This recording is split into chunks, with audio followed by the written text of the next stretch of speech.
எல்லோருக்கும் வணக்கம். இன்னைக்கு நம்ம இனியவள் உற்சாகம் சேனல்ல என்ன பார்க்க போறோம் அப்படின்னா, தமிழ் கடவுளான அழகுக்கும் அறிவுக்கும் உலக புகழ் பெற்ற முருகன் பற்றி பலரும் அறியாத பல சுவாரஸ்யமான விஷயங்களை பார்க்கலாங்க. அதே மாதிரி முருகரின் ஆறுபடை வீடுகளுமே ஒவ்வொரு சிறப்பு வாய்ந்தது. அந்த ஆறுபடை வீடுகளில் உள்ள சிறப்புகள் என்ன, இந்த ஆறுபடை வீடுகளுமே நம்ம சென்று வழிபட்டால் நமக்கு எப்படிப்பட்ட பலன்கள் கிடைக்கும் அப்படிங்கிற எல்லா தகவல்களையுமே இந்த வீடியோவில் விளக்கமாக சொல்லியிருக்கோம். வீடியோவை ஸ்கிப் பண்ணாமல் முழுமையாக பாருங்கள். வீடியோ பிடிச்சிருந்தா லைக் பண்ணுங்கள், கமெண்ட் பண்ணுங்கள், ஷேர் பண்ணுங்கள். நீங்கள் இப்போ தான் நம்ம சேனலை ஃபர்ஸ்ட் டைம் பார்க்குறீங்க அப்படின்னா மறக்காமல் சப்ஸ்கிரைப் பண்ணிக்கோங்க. கூடவே இருக்க பெல் ஐக்கானையும் ப்ரெஸ் பண்ணிட்டு வாங்க வீடியோக்குள்ளே போகலாம். உங்களுக்கு முருகக்கடவுள் பிடிக்கும் அப்படின்னா ஓம் முருகா அப்படிங்கிற மந்திரத்தை மறக்காமல் கமெண்ட் பாக்ஸ் செக்ஷனில் பதிவிடுங்க. அதே மாதிரி தமிழ் கடவுள் அல்லது தமிழர்களோட தெய்வமாக சொல்லப்படுவது முருகப்பெருமான். சிவபெருமானின் நெற்றிக்கண்ணிலிருந்து தோன்றிய 6 தீப்பொறிகள் ஒன்றிணைந்த ஆறுமுகனாய் உருவானதாக புராண வரலாறு செய்திகளான் மூலம் நம்ம அறிந்திருக்கோம். உலகம் உயர்வதற்கு பரம்பொருளான சிவபெருமானை தோற்றுவிக்கப்பட்ட அவதாரமே ஆறுமுக கடவுளாகும். கருணையே வடிவமான 6 திருமுகங்களையும் 12 கரங்களையும் தாங்கி அருள் பாலித்து அடியவர்களை காக்கும் கலியுக கடவுள்னு சொல்லலாங்க. முருகு அப்படிங்கிற சொல்லானது அழகு, இளமை, தெய்வ நலம், மனம் ஆகிய பொருள்களை குறிக்கும். அப்பேற்பட்ட முருகப்பெருமானோட அவதார பெருமையையும் ஆறுபடை வீடுகளோட தலச்சிறப்பையும் பற்றி நம்ம விரிவாக பார்க்கலாங்க. தமிழ் கடவுளோ தந்தைக்கு புத்தி சொன்ன தனையனுமான முதற் கடவுளாம் முருகப்பெருமானுக்கு தமிழகம் மட்டுமல்லாமல் மலேசியா வரைக்குமே ஏராளமான கோவில்களானது அமைக்கப்பட்டிருக்காங்க. இருந்தால் கூட முருகரோட பூரண அருளை பெற முருகர் பெருமானுக்கு உகந்த ஆறுபடை வீடுகளில் தரிசனம் செய்வது பல்வேறு நன்மைகளை நமக்கு அளிக்கிறது. ஆறுபடை வீடுகளான பழனி, பழமுதிர்ச்சோலை, திருத்தணி, திருப்பரங்குன்றம், சுவாமிமலை, திருச்செந்தூர் ஆகியவற்றால் ஒவ்வொரு திருத்தலமுமே ஒவ்வொரு வகையான பலன்களை நமக்கு தரக்கூடியது. ஆறுபடை வீடுகளோட பின்கதையும் அவை தரும் பலன்களையும் நம்ம விரிவாக பார்க்கலாங்க. முதல் படை வீடான திருப்பரங்குன்றம் முருகப்பெருமானோட தெய்வானையை திருமணம் செஞ்ச தலமாகவும், இங்கு சுப்பிரமணிய சுவாமியாக தெய்வானையுடன் காட்சி தரும் முருகப்பெருமான மனமுருக நாம் வேண்டினால் திருமண தோஷங்கள் அனைத்துமே நீங்கி சீக்கிரமாகவே திருமணமாக இது வழிவகுக்கும் அப்படின்னு சொல்லப்படுது. அடுத்ததாக இரண்டாம் படை வீடு திருச்செந்தூர். இங்குதான் முருகப்பெருமான் சூரபத்மனை வதம் செஞ்சு வெற்றியை ஈட்டிய பின் வந்தமர்ந்த இடமாகவும், சுப்பிரமணிய சாமியாக அருள்பாலிக்கும் முருகப்பெருமானை வணங்குவதுடன் இங்கு அளிக்கப்படும் பன்னீர் இலை விபூதியால் தீராத பிணிகளும் தீரும் அப்படிங்கிறது காலம் காலமாகவே இருந்து வரும் ஒரு நம்பிக்கையாகவும் சொல்லப்படுது.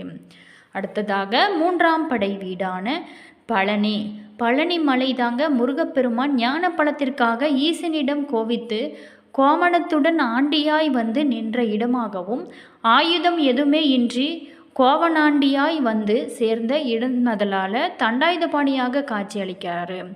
இந்த கோவிலில் வணங்குறதுனால சகல தோஷங்களும் நீங்கி ஐஸ்வர்யம் பெருகும் அப்படின்னு சொல்லப்படுது. அடுத்ததாக நான்காம் படை வீடான சுவாமி மலையில்தான் முருகப்பெருமான் தந்தையான ஈசனுக்கு பிரணவ மந்திரத்தை உபதேசம் செஞ்ச ஒரு தலமாகவும், இங்குள்ள சுவாமிநாத சுவாமி திருக்கோவிலில் மனமுருக நம்ம மனதார நினைத்து வேண்டினால் கல்வியும் ஞானமும் பெருகும். அது மட்டும் இல்லாமல் வேலை வாய்ப்பு இல்லாதவங்களுக்கு வேலை வாய்ப்பும் ஏற்படுங்க. தொழிலும் ரொம்ப சிறப்பாக வளர்ச்சி அடையும் அப்படின்னு சொல்லப்படுது. அடுத்ததாக ஐந்தாம் படை வீடான திருத்தணி ரொம்பவும் சிறப்பு வாய்ந்த தலமாகவும் சொல்லப்படுது. சுப்பிரமணிய சாமி திருக்கோவில் முருகன் வள்ளியை மணந்த ஸ்தலமாகவும், திருமணம் குழந்தை பேரு வேண்டவங்க இந்த தலத்தில் வேண்டி வந்தாலே முருகப்பெருமானோட அருளுடன் தீர்க்க ஆயுளும் நமக்கு கிடைக்கும் அப்படின்னு சொல்லப்படுது. அடுத்ததாக முருகப்பெருமானின் 6வது படையான பழமுதிர்ச்சோலை அருள்மிகு சோலைமலை முருகன் கோவில்தான் எளியோரை கீழ்மையாக நினைத்தால் தவறு அப்படிங்கிற அவ்வைக்கு முருகன் உணர்த்திய ஒரு தலமாகவும் ஞானத்தின் ஸ்தலமாகவும் விளங்கும். இந்த கோவிலில் வணங்குவது கல்வி ஞானம் உண்டாக அருள் கொடுக்கும் அப்படின்னு சொல்லப்படுது.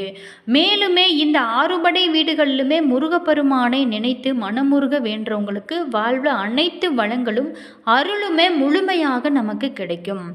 ஒவ்வொரு வீட்லேயுமே ஒவ்வொரு சிறப்புகள் இருக்குது. நம்ம ஆறுபடை வீடுகளில் சென்றாலுமே எல்லா நன்மைகளும் நமக்கு உருவாகும்னு சொல்லப்படுது. அதே மாதிரி மனித உடலில் உள்ள 6 ஆதாரங்களை மூலாதாரம், ஸ்வாட்டதானம், மணிப்பூரகம், அநாகதம், விசுக்தி, ஆக்கை ஆகிய 6மே ஆறுபடை வீடுகள் என யோகிகள் சொல்லியிருக்காங்க. ஆறுமுக பெருமானின் ஆறுபடை வீடுகளையுமே வழிபட்டால் நோய்கள் அனைத்துமே நீங்கி துன்பங்கள் அகழ்வதோட மனதில் அமைதியான ஒரு நிலையானது காணப்படுங்க. வளமான வாழ்க்கையானது நமக்கு அமையும். தமிழ் கடவுள் அல்லது தமிழர்களோட தெய்வமாக சொல்லப்படும் முருகப்பெருமான் சிவபெருமானோட நெற்றிக் கண்ணிலிருந்து தோன்றிய 6 தீப்பொறிகள் ஒன்றிணைந்து ஆறுமுகனாக உருவானதாக சொல்லப்படுது. மேலுமே உலகம் உய்ததாக பரம்பொருளான சிவபெருமானால் தோற்றுவிக்கப்பட்ட அவதாரமே ஆறுமுக கடவுளாகும். கருணையே வடிவமான 6 திருநாமங்களையும் 12 கரைங்களையும் தாங்கி அருள் பாலித்து அடியவர்களை காக்கும் கலியுக கடவுளாவார். முருக எனும் சொல்லானது அழகு, இளமை, மனம் அப்படின்னு பொருள்களை குறிக்கும். அது மட்டும் இல்லாமல் முருகப்பெருமான் குன்று இருக்கும் இடமெல்லாமே குடியிருப்பார் அப்படிங்கிறது ஆன்றோர் வாக்காகவும் சொல்லப்படுது. அது பொய் அல்லங்க, மெய் என்பதை நாம் இன்றுமே இருக்கும் முருகப்பெருமான் திருத்தலங்களை வைத்து நம்ம அறிய முடியும். அறுபடை வீடுகளில் முருகன் உறைவதாக நாம் சொல்லப்படுறோம். அவை திருப்பரங்குன்றம், திருச்செந்தூர், பழனி, சுவாமிமலை, திருத்தணிகை, பழமுதிர்ச்சோலை. இந்த 6 தலங்களுமே குன்றின் மீது அமைந்திருக்கிறது. திருப்பரங்குன்றம் ஒரு குடைவரி தலமாகவும் சொல்லப்படுது. இங்கு முருகன் குன்றின் மீது இருக்கிறாரு. பழனி, சுவாமிமலை, திருத்தணிகை, சோலைமலை ஆகிய தலங்களை நாம் நேரடியாக மலை மீது இருப்பதாக நம்மளால் காண முடியும். ஆனால் கூட திருச்செந்தூர் கோவிலானது கடற்கரையில் இருப்பதாக பார்த்துருப்போம். ஆனால் உண்மையிலே பார்த்தா அப்படின்னா இந்த கோவிலானது கடற்கரையோரமாக உள்ள சிறிய குன்றின் மீது அமைந்திருக்கிறது. திருப்பரங்குன்றம் கோவிலானது 6 படை வீடுகளில் முதல் படை வீடாகவும் சொல்லப்படுது.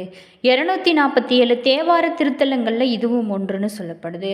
நக்கீரர், அருணகிரிநாதர், பாம்பன் சுவாமிகள், திருஞான சம்பந்தர், திருநாவுக்கரசர், சுந்தரர், மாணிக்க வாசகர் ஆகியவங்க இந்த தலத்தை பற்றி சிறப்பாக பாடியிருக்காங்க. அது மட்டும் இல்லாமல் திருப்பரங்குன்றத்தில் பிரகாரம் கிடையாது. சிவனே மலை வடிவமாக அருளுவதாலும் கோவிலானது குடவரையாக இருக்கிறதுனாலும் பிரகாரம் இல்லை அப்படின்னும் சொல்லப்படுது. மலையை சுற்றி கிரிவலம் மட்டுமே செல்ல முடியும். அம்பாள் ஆவுடைய நாயகி தனி சன்னதியில் தெற்கு பார்த்தபடி இருக்கிறாரு. இங்குதான் சூரசம்ஹாரத்தின் போது சுப்பிரமணிய சாமியானது வேல் வாங்குவார். இங்கு மட்டும்தான் முருகன் அமர்ந்த கோலத்தில் இருக்கிறது இந்த கோவிலோட சிறப்பு அப்படின்னு சொல்லலாம். மற்ற வீடுகளில் பார்த்தீங்களா நின்ற கோலத்தில் அருள் கொடுப்பாரு. இங்கு தெய்வானையை மனம் முடித்த கோலத்தில் அருந்திருப்பது இந்த கோவிலுக்கு இன்னும் பெருமையை சேர்க்கிறது அப்படின்னு சொல்லலாம். அடுத்ததாக திருச்செந்தூர் முருகப்பெருமானோட 6 படை வீடுகளில் இது 2வது படை வீடாக சொல்லப்படுது. இந்த தலத்தை அருணகிரிநாதர் மற்றும் நக்கீரர் பாடியிருக்காங்க. இங்குதான் முருகன் சூரபத்மனை வதம் செஞ்சார். இங்கு மட்டுமே 4 உற்சவர் சுவாமிகள் இருக்காங்க. சண்முகர், ஜெயந்திநாதர், குமரவிடங்கர், அலைவாய் பெருமாள் என்று 4 உற்சவர்கள் தனித்தனி சன்னதியிலும் அருள்பாலிக்கிறாங்க. அறுபடை வீடுகளில் உயரமான ராஜகோபுரம் இங்கு மட்டுமே இருக்கிறதாக சொல்லப்படுது. இங்கு முருகன் தவக்கோலத்தில் அருள் புரிகிறாரு. இங்கு முருகனுக்கும் பிரகாரம் இல்லைங்க. இந்த மூலவரோட உற்சவர் அருகில் தெற்கு நோக்கி அருள் பாலிக்கிறாரு. அவருக்கு பிரகாரம் இருக்கிறது. மூலவருக்கு செய்யும் அனைத்து பூஜைகளுமே இவருக்கும் செய்யப்படுறாங்க. அடுத்ததாக கந்த சஷ்டி விழாவானது இந்த கோவிலில் ரொம்ப சிறப்பாக நடைபெறும். குரு பகவான் முருகனுக்கு அசுரர்களை பற்றிய வரலாற்றை இந்த தலத்தில் சொல்லியிருக்கதாகவும் சொல்லப்படுது. பழனி இது 3ஆம் படை வீடாகவும் சொல்லப்படுது. இந்த தலத்தை அருணகிரிநாதர் மற்றும் நக்கீரர் பாடியிருக்காங்க. திருப்புகழில் அருணகிரியார் இந்த பழனிமலை முருகனை தான் அதிக பாடல்களில் பாடியிருப்பது ரொம்பவும் சிறப்பு. மலை கோவிலுக்கு 690 படிகள் கடந்து செல்ல வேண்டுங்க. பழனி மலையில் முருகன் கோவில் கொண்டிருக்கும் கருவறையில் பழனி ஆண்டவர் அருகில் ஒரு சிறிய பேழை இருக்கிறது. அந்த பெட்டியில் ஸ்படிகலிங்க ரூபத்தில் சிவபெருமானும் உமாதேவியும் இருக்கிறாங்கவும் சொல்லப்படுது. இவங்கள பழனி ஆண்டவர் பூஜிப்பதாக அதிகமாகவும் சொல்லப்படுது. நண்பர்களே, இந்த வீடியோவில் நம்மளுடைய அறுபடை வீடுகளோட பெருமைகள் என்ன அப்படிங்கிறத பற்றி பார்த்தோம். இந்த வீடியோ நிச்சயமாக உங்களுக்கு பயனுள்ள ஒரு தகவல்களை தந்திருக்குன்னு நினைக்கிறேன். வீடியோ பிடிச்சிருந்தால் லைக் பண்ணுங்கள், கமெண்ட் பண்ணுங்கள், ஷேர் பண்ணுங்கள். நீங்கள் இப்போ தான் நம்ம சேனலை ஃபர்ஸ்ட் டைம் பார்க்குறீங்க அப்படின்னா மறக்காமல் சப்ஸ்கிரைப் பண்ணிக்கோங்க. கூடவே இருக்க பெல் ஐக்கானையும் ப்ரெஸ் பண்ணிக்கோங்க. அப்போ தான் நாங்கள் போடுற ஒவ்வொரு வீடியோவுமே உடனுக்குடன் நோட்டிஃபிகேஷனாக வந்து சென்றடைங்க. உங்களோட கருத்துக்கள் என்ன அப்படிங்கிறத மறக்காமல் கமெண்ட் பாக்ஸ் செக்ஷனில் பதிவிடுங்க. ஆறுபடை வீடுகளுக்குமே நீங்கள் சென்றால் எப்போதுமே வாழ்க்கையில் நிம்மதியாகவும் நீங்கள் நினைத்தது எல்லாமே நிறைவேறுங்க. முடிந்தால் ஆறுபடை வீடுகளுக்கு செல்ல முடியாங்க, ஒருபடை வீடுக்காவது நீங்கள் சென்று வாங்க. உங்களோட வாழ்வில் பல அற்புதங்கள் நிகழும்.